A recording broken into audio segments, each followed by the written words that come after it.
This is Leisha Holmes, and I'm your host on the Recruitment podcast. And I am so excited to welcome to our global community today somebody who I've had the absolute pleasure of following over on LinkedIn, but also getting to know off camera too, which I'm sure you're going to absolutely love everything that he's got to say, because he's just a really open, honest, and really, I think, very fun character to get to know. So this is Ollie Benn. He's looking at me in shock here. Ollie Benn, and he is the MD and co-founder of Neoci. Welcome to you today, Ollie. How are you? Thank you very much. Very good. Very good. Thank you. How are you? I'm all right. We've been putting the world to rights before I pressed record. And then I realised actually a lot of what you were saying was really good. Yeah. So I was like, we need to press record. Now, there'll be so many people. You've got a really nice yellow, amazing icon, I think, on LinkedIn. Like, you really stand out for people. So maybe they'll be clicking on you now as they're listening. But tell us a little bit about your business and your background. Tell us about who is Ollie. Who is Ollie? Yeah. So I come from 20 years of working in recruitment, and I started off in high street recruitment, working for Kelly Services back in 2003. Wow.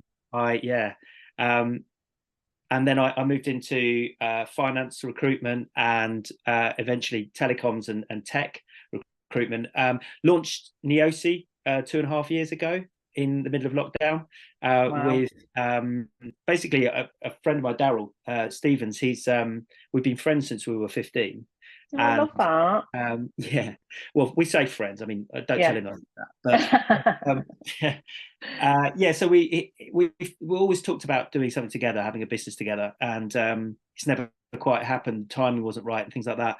And then he found himself redundant in lockdown. So he comes from 20 years of working in the telecoms space, doing like account management, and he's worked on the technical side. And so it just made sense for us to do it at that time. We've been, so as I say, going for 2.5 years. We've got a small delivery team. We're working with telco resellers and vendors, MSPs, ISPs, and it's going well. We're enjoying it. It's good. I'm very pleased to hear it. I love the whole you just did, and the most incredible bio in a really short space of time. Like, I feel like I've got so many things that I want to unpick with you. I'm actually going to start, I guess, with almost the end of the story, which is that you made the decision so it would have been 2021, is that right? So we were in lockdown. Yeah. It was a really tumultuous time in the recruitment industry. You'd been friends with somebody, you obviously trusted Daryl. I like that story. So he came from the industry. You had all this recruitment experience. That must have taken a lot of bravery to launch something. I mean, just talk me through your mindset with that. Because so many people are launching at the minute. I've seen a record number of businesses launch in the last 12 months. So what made you do it in what would have been regarded as a really risky time? Yeah, I think it did seem more risky at first because everything stopped, obviously, with COVID, and everyone was like, "What the hell's going to go? What the hell's going to happen here?" Yeah. And then the thing that happened in tech, or certainly the telecom space that that Daryl worked in, is, it kind of it exploded. Suddenly, everyone seemed to be hiring. It was crazy. So there was that opportunity, I suppose. I saw that happening. All my clients froze from before, and I was like, I don't know what's going to happen here. And then it seemed to kick off. So yeah, I think it did seem risky, maybe a bit stupid in some respects, but I love it. But you kind of just have to take a risk, don't you? I think. I think so, and I wanted to. I mean, I hope you don't mind me asking, because that's quite a personal question, really. But I think there'll be so many people listening to this now, and we do get a lot of great feedback. It's really lovely when I get messages on Insta and LinkedIn that people that have listened who might be thinking of launching, but are thinking, Jesus, we're in the middle of a recession. The market has been particularly challenging in most STEM related or talent short markets. There seems to be this kind of rubberneck at the moment. But there'll be somebody listening now, definitely, that's probably where you're at, which is, I guess, damned if you do, damned if you don't. Let's just go for it.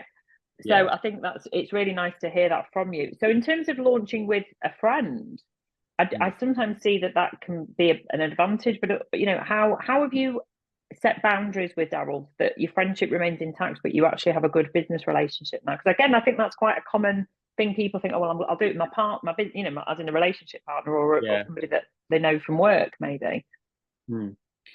It could go really wrong. I think right at the start we said, look, if this goes to shit, like it's only business, it's only money. We just move on. Let's not fall out over it. And we haven't really fallen out. I mean, it's always, there's always some more heated moments and things, and there's a lot of. It's been a big learning curve. I think not just doing it with a friend, but just business in general. It is when you start to try to grow and things, you learn a lot about the things you've been doing wrong, mainly for the last. I love that. Yeah, so it's been a big learning curve, and it's I guess opened our eyes up to kind of, okay, what else do we not know? There's been that, but I think I think, to be honest, we're quite different personalities. Kind of known to be a bit more flowery. Flowery, probably just chatty. And Daryl's quite he's quite sort of more stoic, I would say. But that works, we both have different skill sets within the business. I think that's really, I think my observation, having partnered recruitment businesses now for over 22 years, is that the best partnerships I see are where actually both equal partners are actually quite different, but they're complementary to each other. And I think that the key word I would say is trust. You have to have such a level of trust, deeper than any marital relationship, actually, because it's actually easier to get a divorce than it is to get to break up a business partnership. So I think there's always a caveat. I always have a caveat with anybody that I speak to who's thinking of launching, rather than doing it solo, they're thinking of doing it as a partnership, that level of trust and communication has to be absolutely paramount. I think setting boundaries with your friendship, in theory, sounds great, but actually when you start to pull apart and your ideas start to drift, and you might want to grow and they might not want to grow, have you got, I guess, risk assessments in place of what you will do about your friendship? Because it might change things. You can't say never. Yeah, I mean, I think it puts it to the test for sure. No, I don't think we haven't really put anything in place as such. We just said right at the start, let's not be dicks about it. Let's not fall out about it. It's money and whatever. Let's not be dicks. That's the name of the podcast. Exactly. I really like that. No, that's brilliant. So I'm picking up on something that you just said there, that you have a delivery function. So what's your actual bit? Do you have a layered business model? So you have delivery, you have some doing 360. How do you actually work your market? Yeah. Well, it's an interesting question. So we started off kind of, I mean, when it was just Darren and I, we just we did both, all of it, the BD, we did the delivery part. I think I'm more naturally the BD person. Daryl doesn't really see himself as a salesperson, and I think as he is better at sales than he thinks he is. Once you get past that first part of sales, you start, once you get him in a room with a client, and he's good. But again, don't tell him I said that. Okay. Never compliment each other. So I think in terms of the layered approach, how you actually, so initially when you set up, you're both doing sort of the client, you have to go out and win the business, basically. Otherwise there's no point in having anybody else, is there? Yeah, I mean, we thought what we needed at the time, we had a lot of jobs on, we had new clients, things we were struggling to deliver. So we thought, if we get a resourcing team, or start to build a resourcing team, that's the way to go, and it has worked really well for us. But more recently, we've turned our attention more to the BD side, because actually we found that, particularly this year, we're just our biggest weakness is getting new business, getting new clients. We retain clients, and we're good at that. I'm good at building those relationships and delivering on that. But you can't scale a business on that, and nothing ever lasts forever. I like that, because I think there'll be lots of people listening who are at different stages of their cycle. I'm at a cycle where, my business is almost 19 years old, and I continuously look at where I can develop new relationships, because you just can't rest on your laurel. You can have the best relationships and you can smother. I mean, my inner circle, if you like, of clients, and I know Laura and Shannon are the same, we can probably count on two hands each. But actually, we're always looking at new business, because things can change. If those clients say, actually, we can't recruit this year, you're like, you are literally fucked. So I think it's really important to do that. And I like your model. I like the delivery model, because I think actually it works really well, because you're creating this where people are doing a job that they really enjoy, and actually people that are speaking to the candidates are actually probably the best people to go and do BD, because they know the market. You just mentioned that, I don't know if it's appropriate to say, but you just said that one of your team has flipped into doing that BD. So I mean, quite early in the journey, but what what would you say regarding that in terms of how their business development is now that they understand their candidate market? So that's it. I think to do BD effectively, you need to understand candidate market. I think coming into it, we have tried that before, actually, where we've hired somebody who didn't come from a recruitment background. They came from a telecoms background.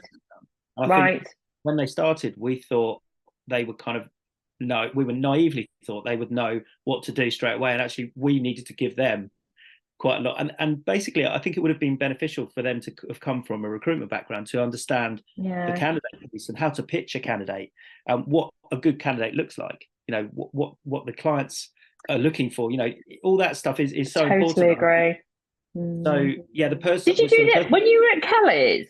Sorry to interrupt you. When you were at Kelly's, what I mentioned it because Kelly's and I came from Prime Time, which became Cordant, and all those kind of that sort of whole genre of company tended to do that. And I don't know if this is the same for you, but you started in that candidate delivery resourcer model, and you then flipped, because you understood your candidate pool. So was that your personal experience from Kelly's? Yeah, probably. I mean, to be honest, when I actually started in recruitment, I probably thought it was something different than what it was. And I actually didn't like the sales side. I hated it because of the way it was done. It was very KPI focused, and it was like you need to do X amount of calls per day or per week, or whatever. I hated that, and I wasn't really trained by anyone, Oops, okay. So it was the resourcing side that I was probably better, or the candidate side that I was better. And the relationship journey. Yeah. I didn't enjoy the sales side. It's something that I learned that I enjoyed. I found out I enjoyed more later on, but I probably wouldn't want to do it and work for somebody else doing it, because I find it the whole KPI thing of setting targets. I think people do sort of X amount of this or X amount of that. We don't monitor calls. We don't say you've got to do X amount of calls, because I just don't think that's helpful for. I think the word you're looking for is disingenuous. And I came from a company that's exactly what they did do. And I'm sorry, Primetime doesn't exist anymore, so I can say it quite hand on heart. And anyone that is ex-Primetime, come and comment in below with, do you remember the sheets we used to tick? We have to do 100 calls in a day. And it was you just sit there and you'd be looking around going tick, tick, tick, tick. Because as long as you had 5 decent calls, you probably got 5 jobs on. So what I like about what you've just said there is that actually there'll be so many people applauding what you're saying, because that's probably what they've been asked to do, because the market's been so shocking. And by the way, as we record this at the start of May 2024, this has been my professionally worst start since 2009, which was a horrific recession. It's been challenging, and you need to know that this is the case for most people. We're all in the same boat. So I think hearing it from you that's, you as a business leader who has to go and do business development, actually being disingenuous about your business development KPI strategy is why so many people leave the industry that shouldn't, because they're doing it wrong. So so you flip this person, right? And you're not going to name them unless you want to. So what have you done to ensure that they feel confident enough to utilize their candidate knowledge to sound plausible, credible, etc., to the potential client base? So it's day one, by the way. This is the first. Oh wow! It's literally day one, everybody. Yeah. So nothing yet. No. But I think she will do it really, really well, because she has come from. She's done recruitment before, right? And she's done this before. Yeah. She's done the 360 piece, and in the role that she's been doing for us for Neoci, she hasn't been doing 360, but she kind of has evolved into that. So she was doing delivery, she was doing the candidate piece, candidate management. That's what we expected of her. But what's happened is she's taken on client relationships, and she goes out and gets new roles here from not from existing clients, but she's developed those relationships. She's a warm person, and I think the clients really like her. So we identified that, you know what, where we need most focus right now, our delivery piece is absolutely fine. It's working really well. But we need to always be looking for the new clients, and that's where the focus needs to be. So, I gave her the option. She didn't have to obviously take that role on, but she liked the sound of it and wanted to give it a go. So I think she'll do really well in it. And you know why she'll do well? Because I hear myself in this, because if you turn the clock back to 25 and a half years ago when I started in recruitment, I was a candidate resource, or whatever you wanted to call me. And within weeks, I was literally just picking up the phone to my client and challenging them, because I did engineering, so and I don't even know if these systems still exist, but let's say they wanted 5 year in CAD or CATIA or whatever the system was, and I'd interviewed somebody who had 2 years CAD but had done CATIA at university and was, had just won best engineer or whatever. I would just ring the client up and just say, well, we haven't got anybody like that. There isn't anybody like that in the market. They're not going to be jobs for your salary. So if you're trying to get like for like, you're going to have to pay another 10 grand. So how about you interview this candidate, see if they've got the right potential. And before you knew it, I was business developing, because that client then would only speak to me. I'd get them retained. I'd get them on 35% fees. I don't know how, I will set up a masterclass in that, because I knew my candidate. I knew the candidate pool. And so I think the reason that, we hadn't planned to talk about this is that it's so important to niche down in a challenging market. It's so important to know your stuff. And the best people to be speaking to clients are actually the candidate managers. It's the people that know the talent pool. I think a layered approach is really interesting. And we've got Mike Ames coming back on the pod later on this season, possibly into next season, who has developed this whole layered process approach. But I think, understanding what your client needs is the only way you're going to know that is by speaking to candidates. So I love that you've actually done that. So in terms of, you've built an incredible profile on LinkedIn. So you're not somebody that likes to sell. I don't think anybody actually does, but you've done a very impeccable job of that. So what do you, when you're developing your strategy on LinkedIn, how have you done that in terms of talking to your future audience? I think it takes time, and I think it goes a little bit like that with it for me. You're doing a wave, everybody. You're doing a Mexican wave. Oh right, yeah. If you're listening, it's all right. Yeah. It's I think initially, I was just like everybody. I was one of the lurkers on LinkedIn, and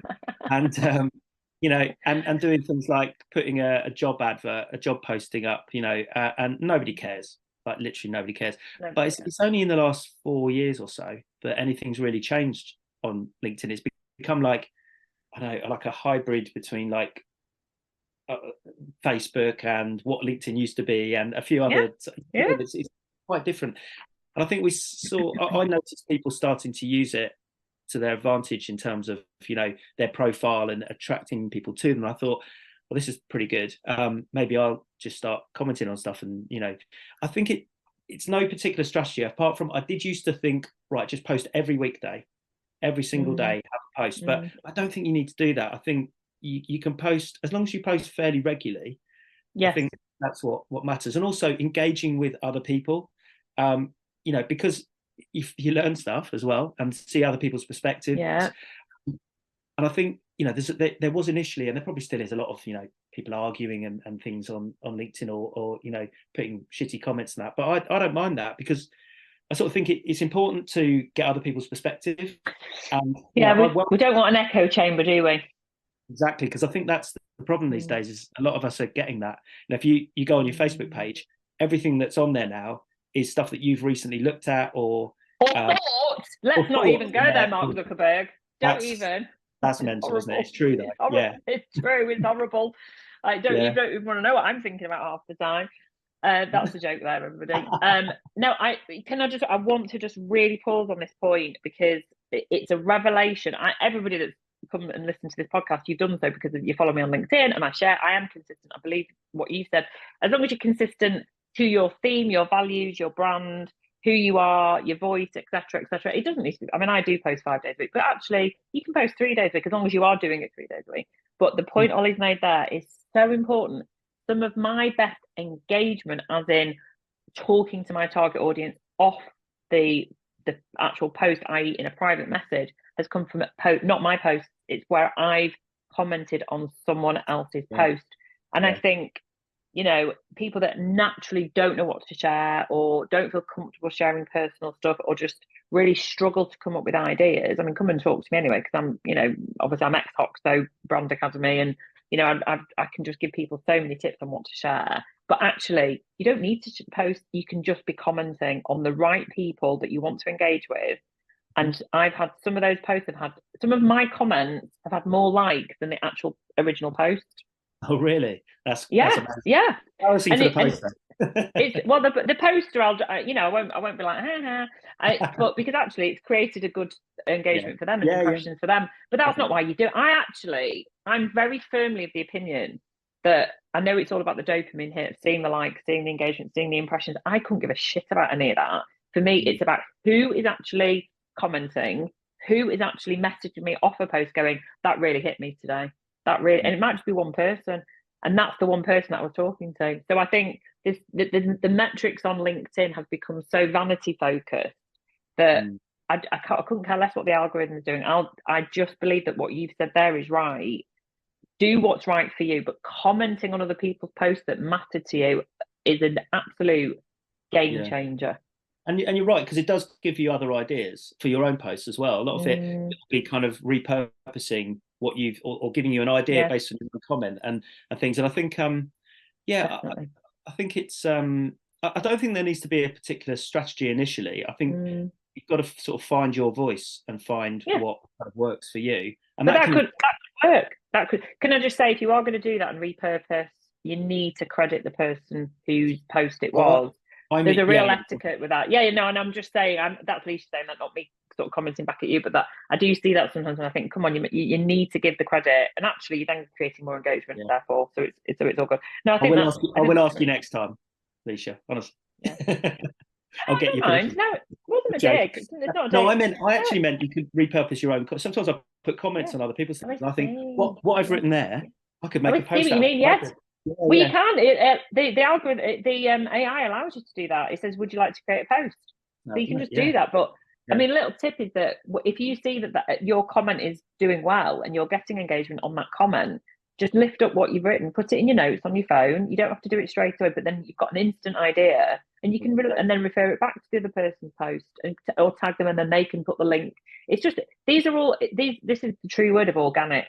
If you want to organically create a better brand on LinkedIn, these are really useful, free to do. You don't need to pay anybody to do this, that you can engage with yourself. Now that's really, really useful. So who knows what 2024 has in store? By the time we're listening to this, it'll be cracking flags, hopefully. First day of proper spring today, it feels like in Lancashire as we record this. What do you think the next 12 months within your business and with your industry looks like? What does the next 12 months look like? So for my business, I think we are looking at just getting steady with or focusing on the BD. So I think there was a slight weakness in that, in all honesty, and we didn't pay enough attention to it because we were kind of, drowning in roles at the time, and it's quite easy to kind of take your eye off the BD. That dries up eventually. You and most of the people, by the way, Ollie. Yeah. It's funny because you alluded to it earlier, actually, about a client, when a client kind of, maybe you rely on a big client and they have a freeze. We actually had that at the start of the year. Our biggest client, working with them loads now, but they were going through an acquisition or they were acquiring and it fails everything, and that kills you. When you're not doing your BD, you look back, you think, if only we'd just focused last few months on the BD. It's so important. So that's the area that I think for the next 12 months we're going to make sure we get right. And once that happens, maybe we'll look at further growth. But I don't think you can scale. I think most recruitment companies struggle to scale because they don't get all those bits right. You have to. I agree. You have to get your foundations right. You do.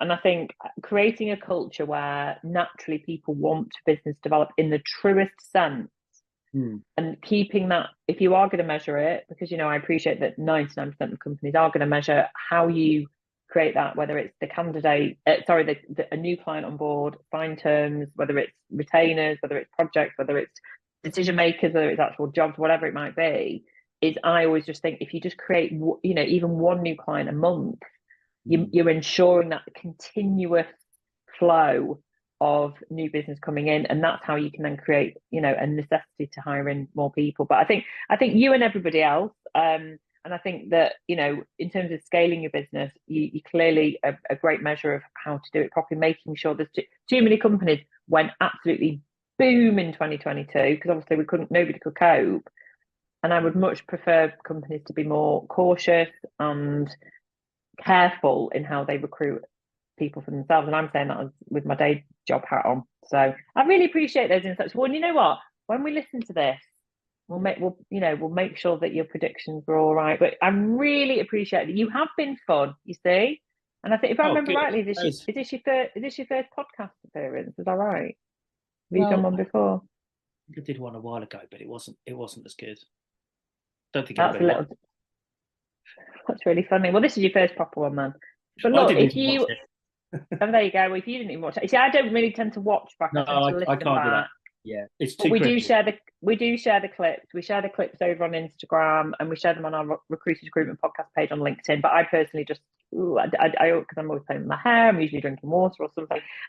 Nicola, who does all our clips, she usually gets me when I'm gulping my water. But I would like to say that if anybody's interested in getting Ollie on their podcast, I think you have been fantastic. And the reason I think you've been a great guest is that you've just been dead honest. And you've just been, I love your journey. I think your journey will resonate with a lot of our audience for so many reasons. And you have been, exactly as I said, well, I'm going to have flowery. So it's a lovely alliteration, flowery and fun. Oh. I don't think I meant flowery. I think I meant fluffy. That's another thing. Fluffy. That's fluffy, flowery and fun. There we go. That's Ollie Benn's new nickname. You have been an absolute, well, there you go. I'm going to say you have been fabulous. We're just going to stick with the F. Thank you so much for joining us on the Recruitment Podcast. Thank you very much for having me.